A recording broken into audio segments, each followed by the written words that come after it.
আর মাত্র কিছু সময়ের অপেক্ষা, আর কিছু সময় পরেই 2017-র 21শে জুলাইয়ের মূল অনুষ্ঠান ধর্মতলার মঞ্চে শুরু হবে এবং ঠিক তার আগে ইতিমধ্যেই সকাল থেকে সারিবদ্ধভাবে সংঘবদ্ধভাবে বিভিন্ন জেলা থেকে যে সমস্ত তৃণমূল কর্মী সমর্থকরা কলকাতায় এসে গিয়েছিলেন তারা কিন্তু বাসে করে পায়ে হেঁটে বিভিন্নভাবে সংঘবদ্ধভাবে ধর্মতলামুখী হতে শুরু করে দিয়েছেন।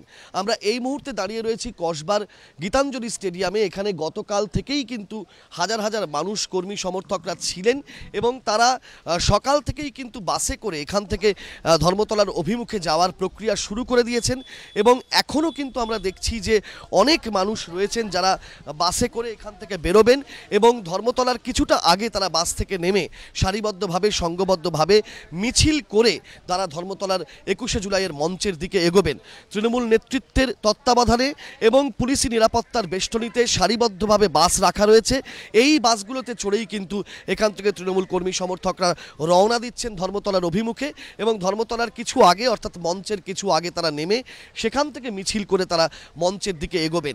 এভাবেই গোটা কলকাতার বিভিন্ন জায়গায় যেখানে যেখানে কর্মী সমর্থকরা রয়েছেন সেখান থেকেই নেতৃত্বের তত্ত্বাবধানে এবং পুলিশের তত্ত্বাবধানে তারা সারিবদ্ধভাবে সংঘবদ্ধভাবে বাসে গাড়িতে পায়ে হেঁটে ধর্মতলার অভিমুখে রওনা দেওয়া শুরু করে দিয়েছেন। ক্যামেরায় পার্থপ্রতিম রায়ের সঙ্গে রাজর্ষি দত্তগুপ্ত, এবিপি আনন্দ, কলকাতা।